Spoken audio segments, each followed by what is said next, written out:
照 http://www.library.com/category/category6/c63,006.htm先天大道简介 Introduction to the Ale 中英对照先天大道简介一和为先天大道二道与我有什么关系？三求道是求什么？四求道对我有什么好处？五具备什么条件才可以求道？六求道对我的生活有什么影响？七道的宝贵有什么印证？一和为先天大道，先天大道又简称道。我们若仔细的去观察，心窍开悟之后，就可发觉宇宙间森罗万象皆是杂而有序，而自然界万事万物的运转，也都有一定的法则。个天地人是万物的真主宰，就是道。道乃在天地生成之前即已存在，故曰先天大道。道者理也，理就是真理。在天地人万物未生以前，道即已存在，而道能生天、生地、生人、生万物万类。在天地人万物毁灭之后，道不会毁灭。道因为无去无来，不生不灭，乃代表着宇宙间亘古不变的真理。道的本体，也就是宇宙自然的本体。在混沌未判之初，宇宙间只是一团灵妙理，无天无地无人，也没有语言和文字，所以我们是无法以任何语言文字或思虑来形容它。故大道无名强名曰道，我们也是勉强用到这个名词来代表它。在天地万物生成之后，早就能贯穿于宇宙万事万物之中，使一切的自然现象均能呈现和谐有条不紊的运转。这就是道的妙用。道大理为，我们虽然无时无刻离不开道的本体和妙用，却又很不容易去认识它。因此在两三千年前，各教圣人应运出世，各化一方，针对当时天时地利及众生的根器，留下千经万典，传下诸多去恶从善的修持法门，同时也让芸芸众生认识了冥冥中宇宙万事万物均有一个真正的主宰，或称为上帝，或称为造化，或称为天主。我们称其为道或无生老，均是一名而同义。我们对道有了深一层的认识和体悟之后，就会了解天地间实无一物不是道之本体与妙用的合一。因此，道虽然涵盖各大教门的精义，为千门万教的总源头，确实不局限于宗教的领域里。而上帝或老也不只代表着一切宗教的最高信仰中心，更是天地万事万物万类的根本源头与最高主宰。其宇宙间永恒不变的真理之道。所以，我们今天有机会了解什么是先天大道，不只找到了各大教门的最高信仰中心，也找到了宇宙的根本源头与最高主宰，更能对宇宙至高无上的真理有一个初步的认识。道之真意，在先天之先不为先，在后天之后不为后。其大上有可量，其为上有可指。为道极大不可量，即为不可指。故所以大无不包，为无不入，无所不贯，无所不通，无所不彻，贯彻了天地人万物万类，贯彻了33天外，贯彻了千经万典，贯彻了千法万法，贯彻了千教万教，贯彻了千佛万祖，贯彻了我之一身。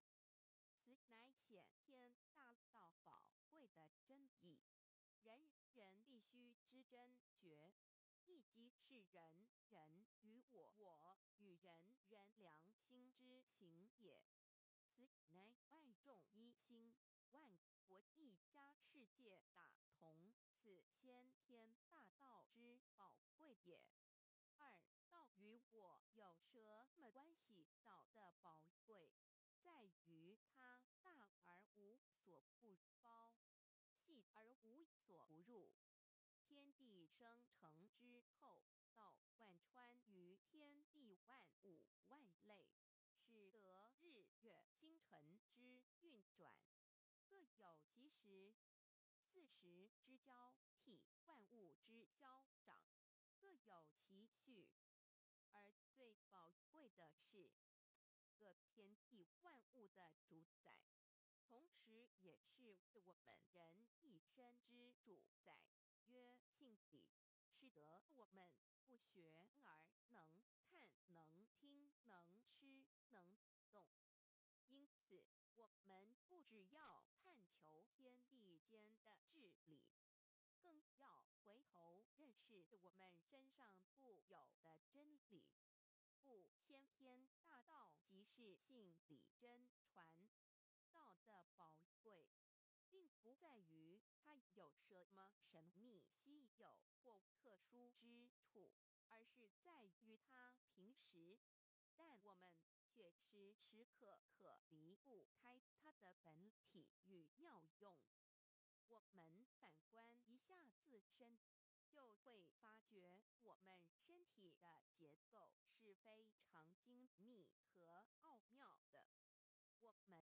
我们轻轻地握一下手，就算是这么简单的一个动作，其中所牵涉到的所有关节物理作用、能量、化学反应、神经系统资料讯息之传输及脑部分析、判断和命令之下达，以目前全世界的科技知识和文明水准，也无法一一表达出来。但是我们做出个动作的能力，却完全不因个人知道上了程度的差异而有任何影响。无论是学识多丰富的学者，或是目不识丁贩夫走卒，无论是成人，或是刚出生不久的婴儿，都可以轻而易举地做出的动作。人人与生俱来，不学而知，不学而能，无增无减的良知良能，就是主宰我们一生的道。我们有学习而得到的知识和才能，有忘记的时候，有疏远的时候，而道的本体和妙用，不用学习，不用思考，大而能主宰宇宙的运作消长，小而能主宰我们一生之视听言动。我们有而不知其有，用而不知其用，却又无时无刻不能缺少它的不增不减，本自具足一切我们身上固有的道，因为就在我们身上，又称作自性老。我们了解了个主宰天地万物的道，在我们身上就有它的作用，不应受到我们赞美或否认而有任何增减。无论种族、肤色、国籍、宗教、信仰或贫贱富贵，均无分无别。因此，我们能求得先天大道，不只找到了宇宙的根本源头，也找到了不生不灭的真我。不只认识了宇宙，也认识了我一生的真正主宰。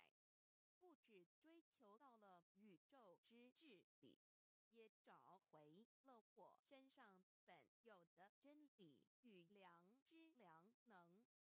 先天大道的根源是在我身上，原来固有的是我由先天带来的良知良能，即是我的良心。我的良心即是天心，天心即是道心，此心无形无相，即是真空。真空之奇妙，空而不空，空中妙有。妙有者，生天生地生人生万物万类之大本也。妙用者，万灵真在也。主宰天地人万物万类之真主宰，亦即是主宰我之一身。故曰道在无身，一切万能。道离无身，此身百无一能。先天大道如此宝贵，乃人人必须追求之道也。三求道是求什么？静心观察我们所存在的这个宇宙，我们往往会赞造物主的神奇。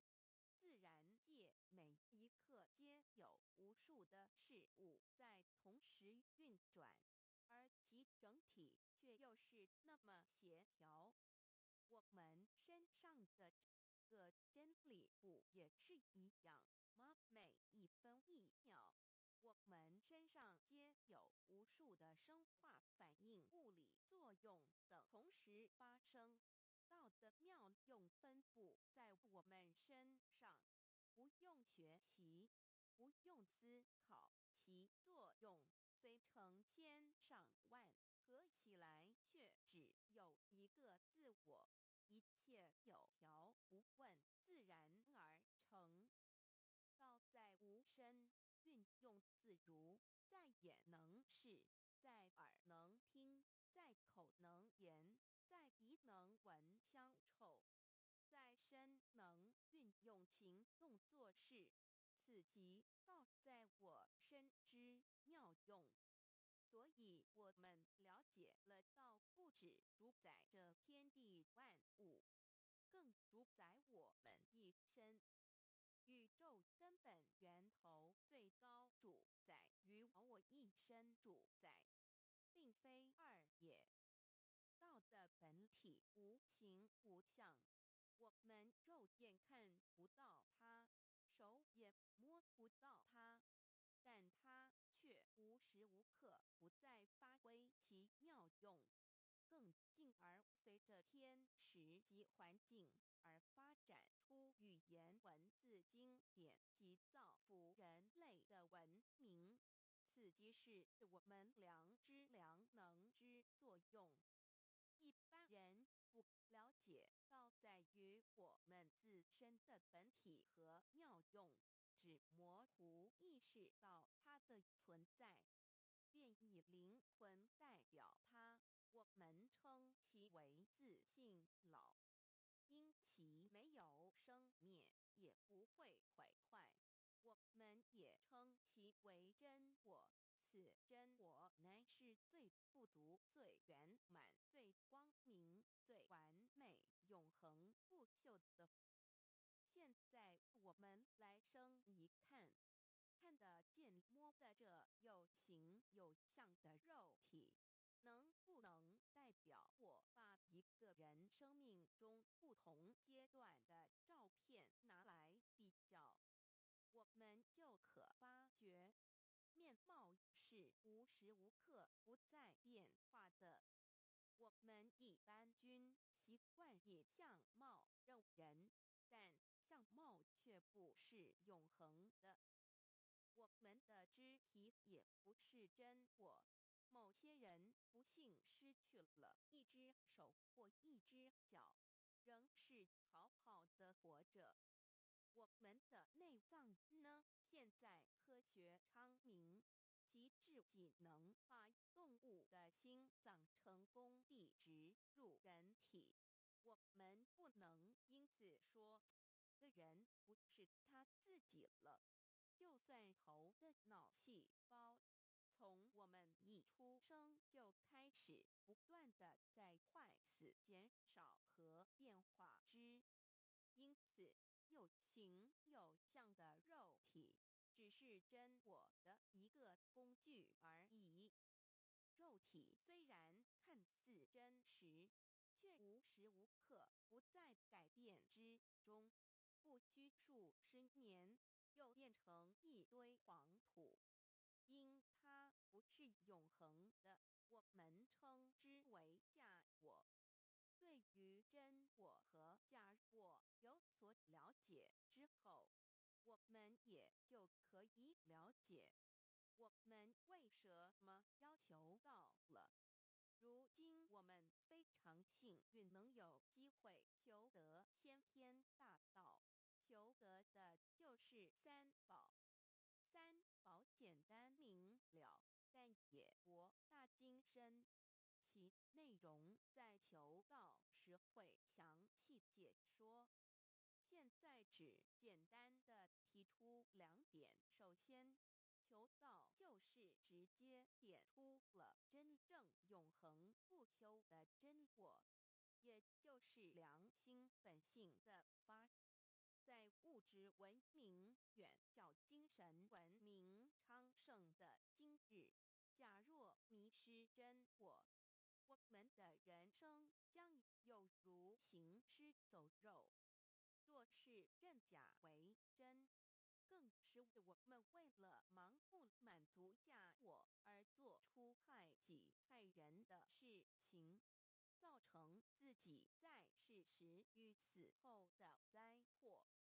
因此，求道启发了我们内在本的真我良心，真我假我协调融合，使我们的人生不论存没，都是平安喜乐、自在充实而有意义。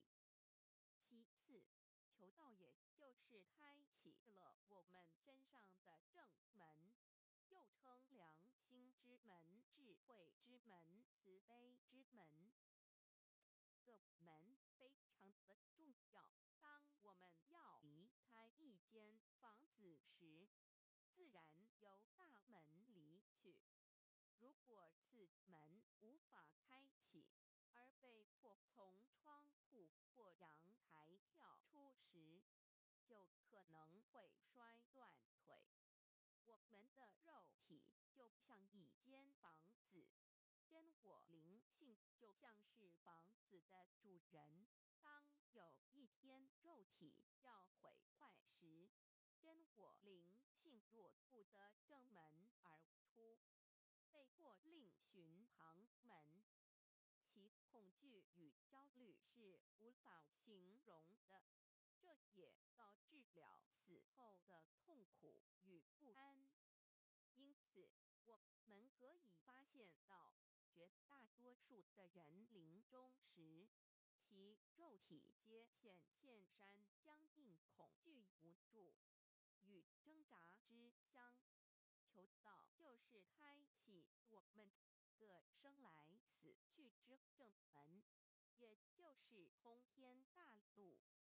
因此，我们今天很幸运能求道，求得三宝，打开灵性通天之正门，可以让我们找回真我，认识我自己身上的道，自然以良心作为待人物之准则，使人生更有意义，更进而解决生死大事，得到超生了死的保障。百年之后，回到我们的来故家乡，所以先天大道就是回天之道。先天大道之宝贵，即是千经万典不如一点。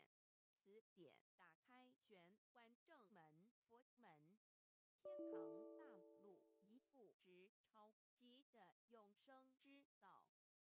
此点宝贵，超佛越祖，超经越典，超越天地。得到这一点宝贵，它是诸经之师，诸法之王，诸佛之天地之，故曰超生了死极的永生，不毁不灭之先天大道也。此乃即是人人原来固有的，必须返回天之道也。四求道对我有什么好处？我们今天很高兴能有这个机缘求道，能够开启良心之门、智慧之门、通天之正门，这是第一步。这宝贵的道还能带给我们终生受用不尽的福之意，离苦的乐人生在世遭受种种之苦恼，就其根源皆起因于迷失了真我。求道首先就是让我们认识人人身上固有的道，找回我们本有至真至善至美具足圆满永恒不朽的真我，在日常言行之中发挥真我，使我们一举一动皆能合于理，止于至善，自然不会受周遭的人事物所左右，我们的心也就不会患得患失。心为一身之主，我们既然在心境上有所提升，自然不会与邪恶之事相感应，则不相随心转，还可以改变命运，趋吉避凶，朝向光明，使我们得到真正的喜悦、逍遥自在。二若彼南自有人类文明以来，道的真意便代代单传独授，其没落贯穿了早期的主要文明，如中国、印度等。奈何近百年来，人类受物欲所逼，在空前繁荣的物质文明中逐渐迷昧了良心，甚至竟将制造威力极大的杀人武器。回顾数千年人类历史，在近代短短数十年间，便发生了2次世界大战，无数小战，伤亡无数。滥用科技文明，同时也损害了自然环境，造成大气臭氧层之破坏，全球性气候的改变，人心之变，干造了天灾人祸连连。人类已为自己酝酿了一个空前的浩劫，因此上帝洪恩慈悲，特将大道谱传于世，以挽救良善。求道以后，我们时刻存这道心，以良心待人处事。当遇有人力不可挽救的灾祸时，只要诚心使用三宝，必能灾必结，逢凶化吉。此事验证甚多，不胜枚举。三超生了此人生，有如一段苦乐相参的旅程。遭受生存竞争、衰老、病痛、死亡等困苦，人皆难免。而人间种种欢乐，又往往是短暂易变的。尤其当旅程结束时，终究成空，归宿渺茫，更不禁令人凄毒怅惘。是以智慧者有鉴于此，乃以超生了死，追求真实永恒的人生意义，为人生至高之目标。古代先修后的，因此古人为求超生了死，尽毕生之力苦修苦行，仍难以访得名师达成心愿。如今大道谱传，先道后修，在求道过程中，天命名师一指，开启了我们通天正门，先赋予超生了死的保障。我们得道以后，认识了真我，以真我为主宰，远离邪心妄念，让我们的心念、言语、行为，无论待人处事，皆合于良知。百年之后，真我灵性自然返回故家乡，永享平安喜乐。四成圣成贤求道，也就是为我们种下一个成圣成贤的正因道种。只要我们以智慧慈悲心境灌溉它，它必然萌芽开花结果。在此功利主义弥漫的黑暗时代，大道乃是光明的灯塔。求道修道，不仅让我们能够独善其身，更是我们有机会可以兼善天下。求道之后，只要我们时刻抱着道心、良心，在日常生活中真诚实践道的精神，不计个人得失荣辱，努力使周围每一个人都可得享到的好处，让道的光明照亮每一个角落，尽其一生精进不懈，则在世即成就圣贤事业，归天之后，必证圣贤果位无疑。先天大道的宝贵，就是天道天命。天命就是三曹名师，名师一点玄关开，打开正门，佛祖来。天堂非在我身外，天上地下我都在。此乃先天大道的尊智贵至宝也。先天大道，天命宝贵，三曹名师这一点妙至极意，非是在言语文字相生音可得，非是在千经万典上的，非是在讲经说法上的，非是在是指变聪上的，非是在博学才能上的，非是在才高八斗上的。以上皆是生死法对待法，非是超生了死托对待了生死之法也。此自己的先天大道妙用妙能的宝贵，其妙极矣。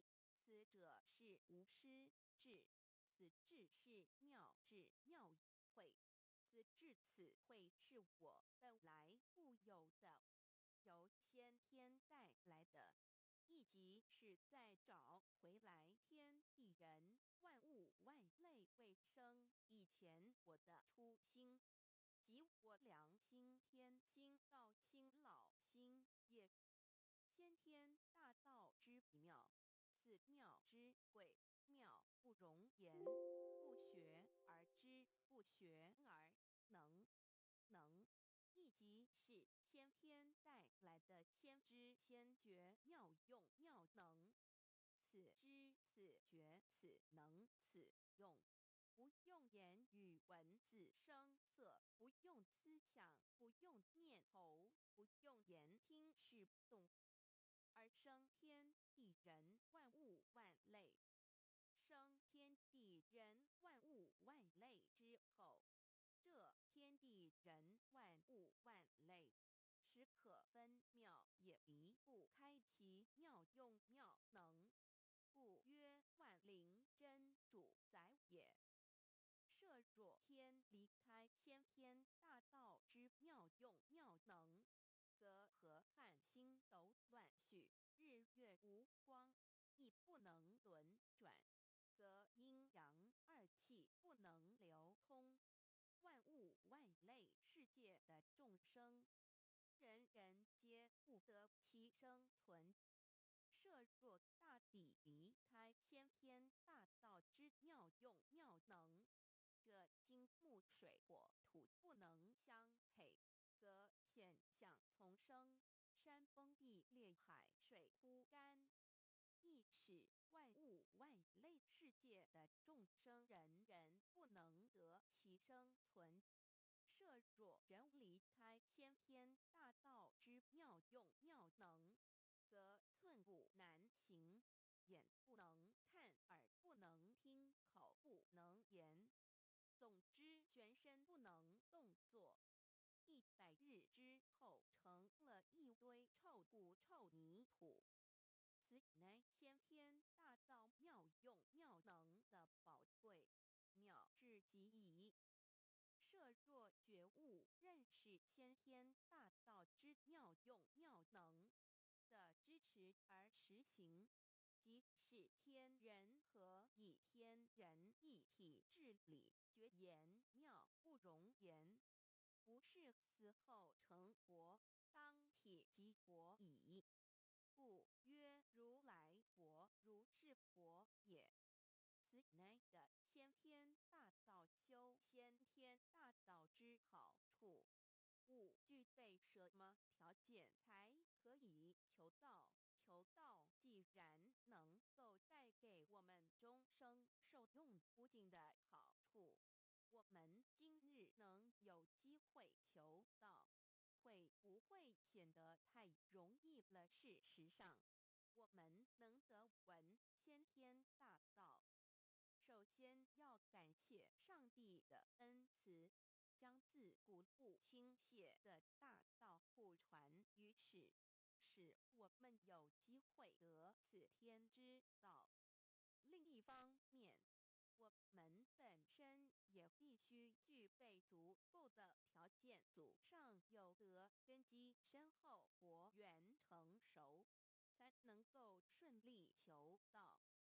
此外，我们必须向宇宙至高无上的造物主上帝发一个良心愿，此愿可归纳为3个要点：一得道以后，愿以明既并实践道的精神，也就是日常生活所思所言所行，皆愿以良心作为依归。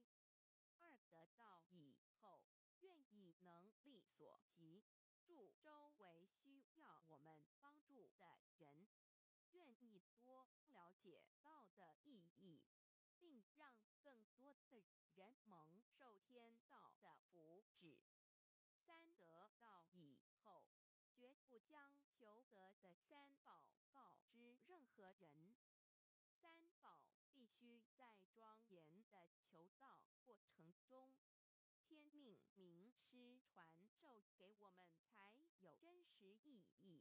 若由我们泄露给其他人，则不但毫无意义、毫无效果，我们自己也违反了天律。的良心愿合乎人人本具天赋的良知良能，所以我们人人都能够做到。真诚实践良心愿，也必须滋润我们求道时种下的智慧、慈悲、清净之正因道种，使它顺利萌芽、开花结果，才不至虚度这千载难逢的求道修道良辰。值得一提的是，我们能顺利求道，原因之一即是沾了祖德的光，是故上天开恩，只要我们修道有恒，则我们的祖先也有机会可以求道超生得救。我们的子孙亦的印地，对父母祖先尽大孝，这是最好的机会。只要具备以上条件，则无论任何国界、种族、宗教信仰的人，都可以求道。欲求得先天大道，脱出轮回之苦、地狱之灾，世间的穷通受忧、鳏寡孤独、生老病死苦，而返天堂永享天伦之乐者，必须我有得遇6万年良辰佳期的幸运。我本人心地善良，我有先天根基深厚，也就是我本人前世做的功德善事很多，此即天缘。我本人祖先有功德，做善事，此即祖上有德。我牧人遇到引导师度我得道，此佛缘已至。也就是前生我们一同做过功德善事，或一同有修过宗教，今生遇天道降世，一同得道修道，此乃佛缘已至。六求道对我的生活有什么影响？现今正值上天恩开，先天大道普传，拯救良善之时，故普传方式皆以方便善巧，与众生契机为原则。因此，求道不会对我们正常的生活造成任何负面影响。这与以往许多人苦修苦练，甚至出家的修行方式有很大差别。也正因为如此，先天大道能在日新月异的现代，适应社会的各个阶层，传布到世界的各个角落，使人人皆有共沾天恩的闻大道的机会。关于求道对生活有什么影响，我们就以下几点来看：一、与任何宗教没有冲突，道代表着天地万物及我们一生之最高主宰与真理。不止在各大门创始之前，甚至在天地未生以前，道就已经存在了。因此，任何教门，只要其教义是追求真理及实践良心，就不会与道有任何冲突。事实上，不止宗教，只要我们以探求真理的角度去观察，则自然界万事万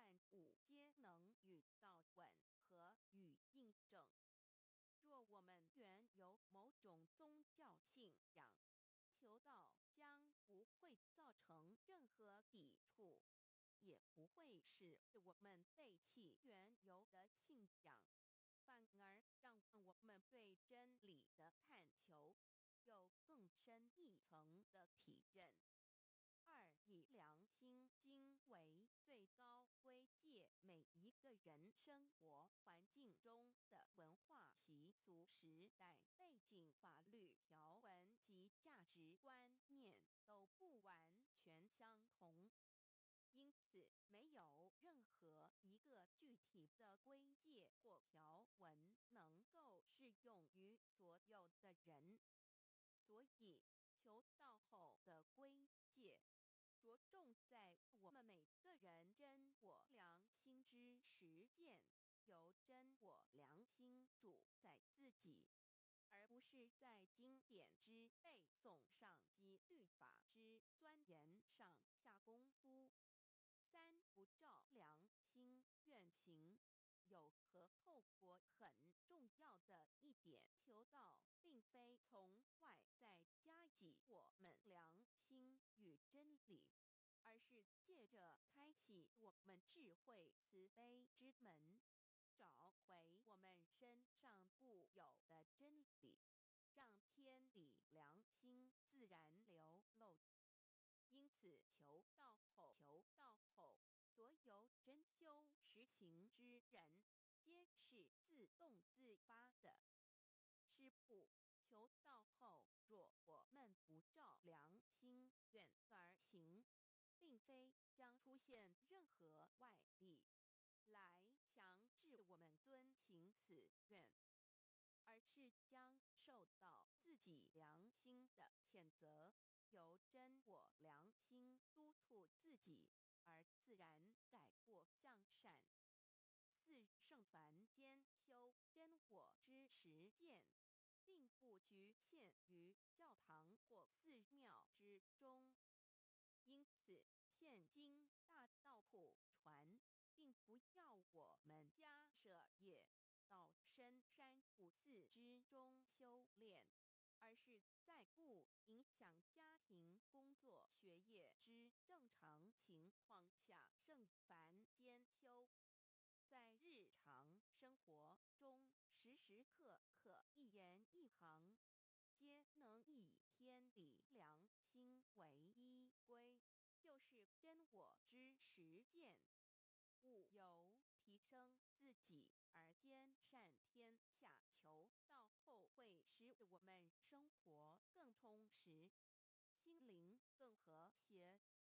而更重要的是，我们每一个人尽一己之力，且自身之提升，影响周遭之人事物，继而汇成一股力量，在这举世天理良心日趋沦丧之潮流中，匡正人心，力挽狂澜。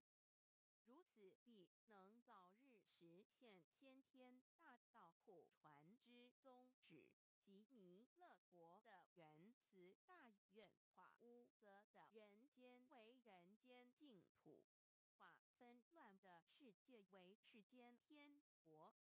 七道的宝贵有什么印证道是宇宙的至高真理？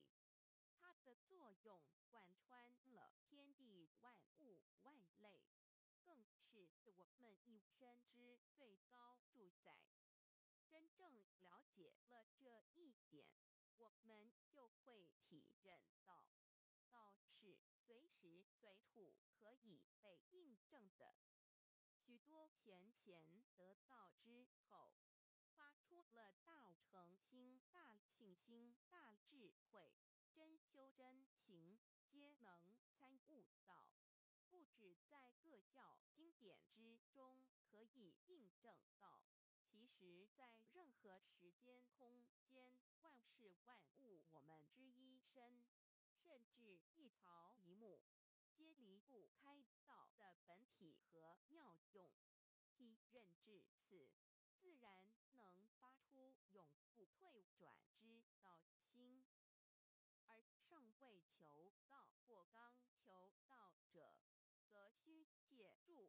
一些具有形象看得到、感受得到的印证，以奠定初步的信心。任何人只要有求道，经过身但天命之名师点开玄关正门，传授三宝者，无论其功德高深为末，死后皆是身软如棉，面色如生，灵性由正门归天，东不品湿，下不腐臭，甚有多至数日不变，一腔满志者。目前的科技文明和医学知识还未进步到足以解释这种现象，但却无法否认个事实的存在。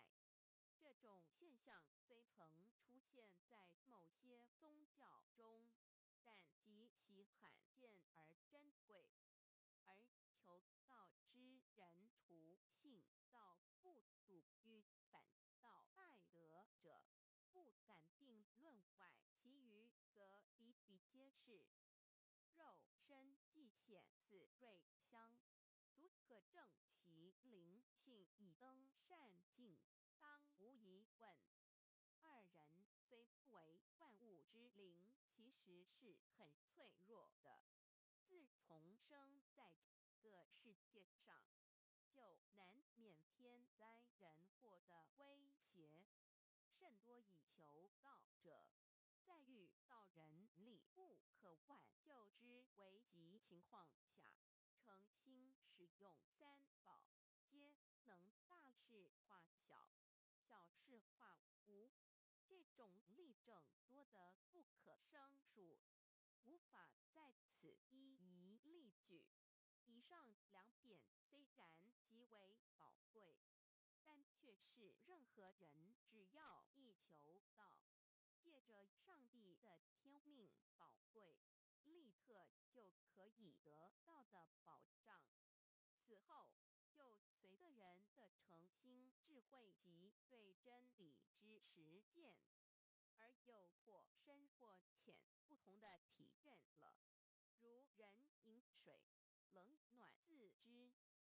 希望各位具有善根，有机会能得闻大道的先生女士，皆能入宝山而满载而归，皆能求道而同真善境。Introduction to DAOI. What is DAOI? DAO and MEII. What it is in DAOIB. What do I get in RECI beginning DAOB? What do we need to receive DAOBI? What impact does receiving DAO have on MEDII? What can attest the validity of DAOI? What is DAO? Observing the cosmos and all the living beings consciously, among all the earthly activities and phenomena, we will find the existence of the laws of nature. There is a supernatural origin which guides all the operations happening across the galaxy, the Earth, and the human beings. We call this source Tao. Tao existed before primordial time, and even before the universe was merged. It is the origin of the world, and it thereafter nurtures all the creatures and beings. Since it is unchangeable and does not evolve with time, it is the ultimate truth. It is what all saints and sages throughout human history had been searching for. The essence of Tao is the foundation of nature. The law or the power that existed before the universe was formed is beyond description because there were no civilizations nor creatures, let alone languages. Since it cannot be applied any name, we simply call it Tao. After the world was merged, along rotations of the universe, we see the harmonious actions as exhibited in seasonal changes, rhythms of time and tide, and the balance of the ecosystem. We also find some conformity of human nature across various cultures. These prove the laws of nature. This is the extension of that original Tao when it is substantiated and materialized. It merged into everything that is with and within us. Now that we know Tao is present universally and yet difficult to be recognized, there had been prophets and preachers trying to make us know and understand the origin and the truth of life through various teachings and literature since the beginning of civilization. They were scattered around the world throughout history. As a result, great commandments were taught to disciples and goodness and badness were differentiated. These teachings varied, based on differences in culture, background, timing and the level of each individual's comprehension. However, they all tried to express and transmit to their descendants this creator and chief of the universe. It is God, or what we call Tao. As we get to know it more and more, we will realize that the essence of Tao and its effect covers every existence without any exceptions. Tao is actually the headwaters of all religions. It embraces the essence of all the preaching and teachings. And yet, it is superior to the system of belief. It is the nature, the universe itself. Tao or God represents the highest authority and power of nature. It is also the headstream and superior to all. It is the unchangeable principle. Understanding Tao allows us not only to discover the center of all religious belief, but also to communicate with the origin and the highest power of nature. We will then be able to relate ourselves to the truth of the universe. To probe further, Tao existed before the formation of all, yet it was not anterior, which means that the creation was embedded in it. Tao emerges into the creation, yet is not posterior, which means that it is not thereafter limited. Among those created, however large, they can be measured, however small, they can be detected. It is only Tao that cannot be measured of its immensity nor detected of its existence. Therefore, it is larger than the largest and leaves nothing excluded, and yet it can be smaller than the smallest and leaves nothing not penetrated. It is ubiquitous.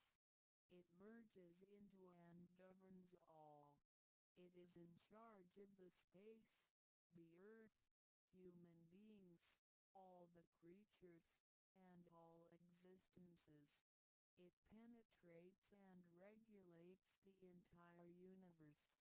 It is the source of all the scriptures, sutras, as well as dharmas. It encompasses all the religions, and it is what makes one a Buddha or a saint. It is the single chief of all. And, above all, it is in charge of each individual too. It is the divine self. This is the true meaning of Tao. We should get to know it this way and rediscover our own invaluable treasure. So, to practice Tao is to revive one's own conscience as well as everyone else's and to act act upon it accordingly.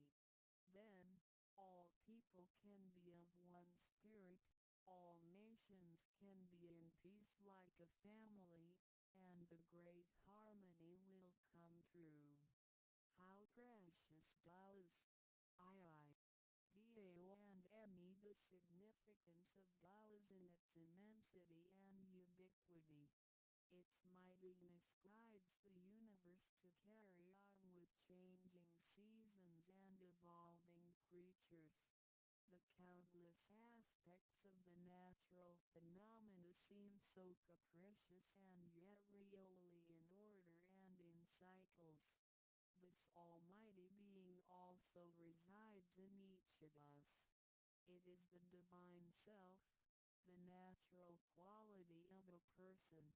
It enables us to see, to feel, to taste, to hear, and to move without learning. While we research the ultimate truth in the universe, we should turn in upon and see into ourselves to discover that divine self. We will find the rules that govern the universe also comply with the way we are. Tao is not something too far to reach, nor too mysterious to comprehend. It is nothing particular, but has to do with our daily lives. We cannot do without it. Every movement we make, in order to see, to touch, to feel and to think, is associated with Tao. Consider how many wonders are hidden in our body, how delicately our physical functions are carried out. For example, when we shake hands, the components involved would include the coordination of joints and muscles, the chemical reactions of energy, the transmission of information through nerve systems, and the actions occurring in our brain such as issuing orders, making judgments and analyzing situations. Even with the most advanced technology and the highest level of knowledge we had developed today, we cannot completely reconstruct such a function. Yet the ability to perform such a simple movement is there for all individuals, regardless of the level of a person's knowledge and his/her being a grown-up or a baby, a scholar or an illiterate. These are the kind of abilities we come equipped with naturally, without learning and being taught. It sits within us and is in charge of all. It is Tao, never diminishes nor inflates.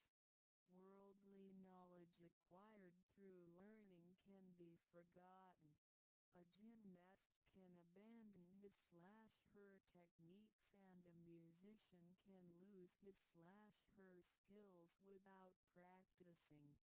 The essence of Tao and its extension are always in charge of the macro-universe, the nature, and the micro-universe, the human being as self.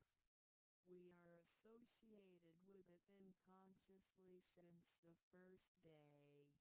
Because it encompasses the whole nature within us, we also call it native self.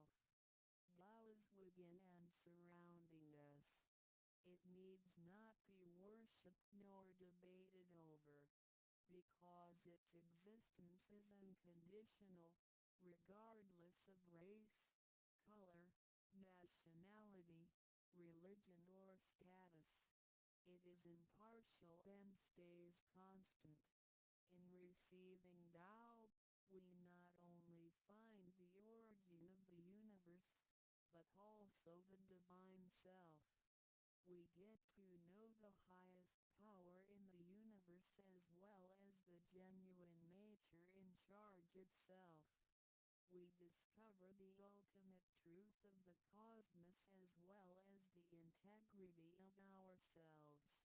Recognizing that the laws which govern the universe also govern us makes us be able to return to our true nature. To probe further, the most essential concept in Tao is that we all possess it intrinsically. It is the wisdom and ability we were born with without learning or practicing. It is one's conscience, which is like the Spirit of God, the divine and immortal nature. It is invisible and intangible. For this reason, we call it genuine emptiness, which means that to be really empty, it goes beyond emptiness and can therefore have marvelous existence in it. Marvelous existence is the foundation for the sky, the earth, human beings, all the creatures, and all existences. With omnipotence, Tao is called Great Lord of all beings. This almighty being is not only in charge of the entire universe, but also in charge of oneself. So the proverb is, Tao is within self, which is the drive of all one's abilities. A physical body without Tao is useless. This is the treasure that we should all realize and fully explore. I. What it is indeed when we look around the world, we admire the miracles and wonders of nature. Countless things change and move simultaneously every second, and yet in order and in harmony. So do our bodies. Countless biochemical reactions and physical functions occur concurrently within our bodies. Without learning and thinking that comes subjectively, the thousands of activities that happen within us are the extension and action of Tao. And altogether, it is one single self. It functions naturally and automatically without the need for our intents to be involved. This is the effect of Tao within us. Tao is not only in control of the universe and nature, but also in charge of every human being in his/her own actions. In other words, it is the same source that governs us as well as everything else. Tao is invisible and intangible, but it has been working out its magic before day one. Thereafter, languages, cultures, religious scriptures, literature, and civilization were developed. They all originate from Tao functioning within us. People don't realize it is Tao that has been residing and working within us and have used soul to represent the confusing and yet irrefutable being.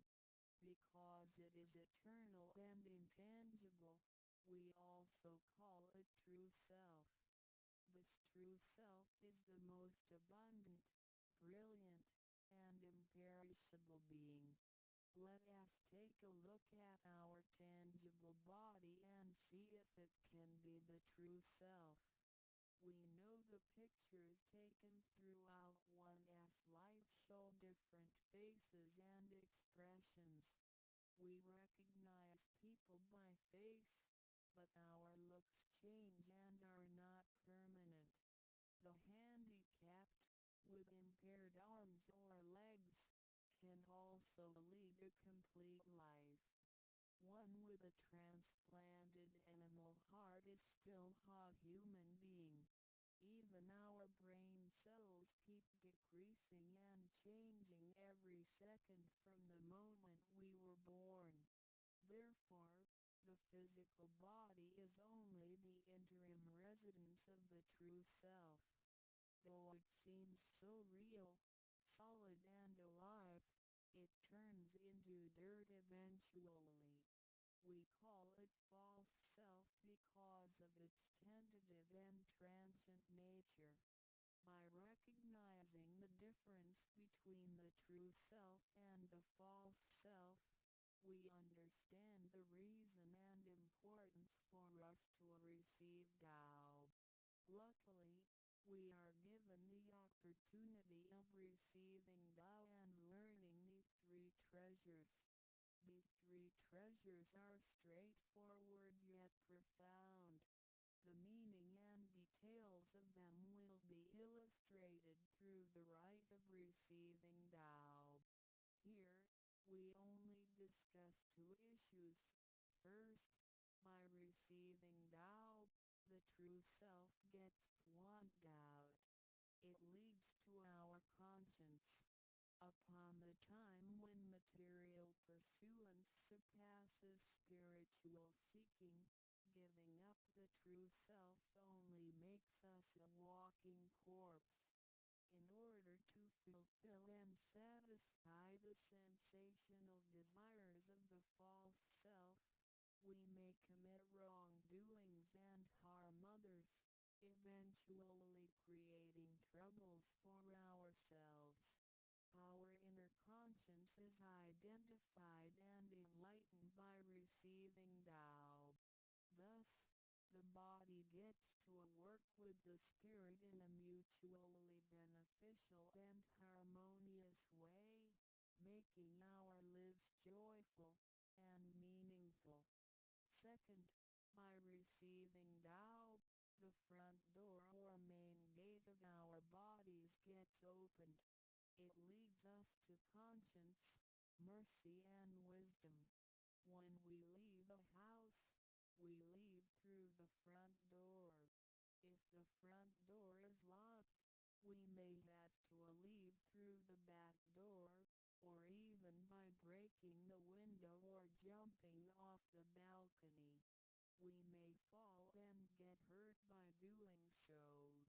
Our body is like a house, and our soul is the master who lives in the house. One day, when the body is aged and depleted and the soul has to leave, we can imagine its horror if it cannot leave through the correct exit. This is the pain and discomfort human beings experience at the coming of death and after death. As we know, for most people, when they are dying, their body shows stiffness, and signs of helplessness and confusion. After we receive Tao, the door of life and death will be opened. Being able to receive Tao and the three treasures while having the door to heaven opened, we had the opportunity to recognize the true self and the Tao that dwells within us. We are going to treat people and the world with conscience and make our lives more meaningful. We can transcend life and death.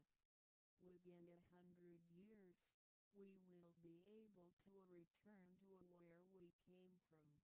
Therefore, the heavenly Tao is also the way to return back to heaven. To probe further, the enlightenment of Tao is superior to studying thousands of sutras. This is the value of Tao. The enlightenment of Tao opens the main gate, the front door, which is the entrance to heaven. It gives us the guarantee to be exempted from rebirth cycles and to reach eternity. The superiority of this enlightenment lies in that it surpasses Buddhas and saints, it exceeds the scope of sutras and dharmas, and it transcends the universe.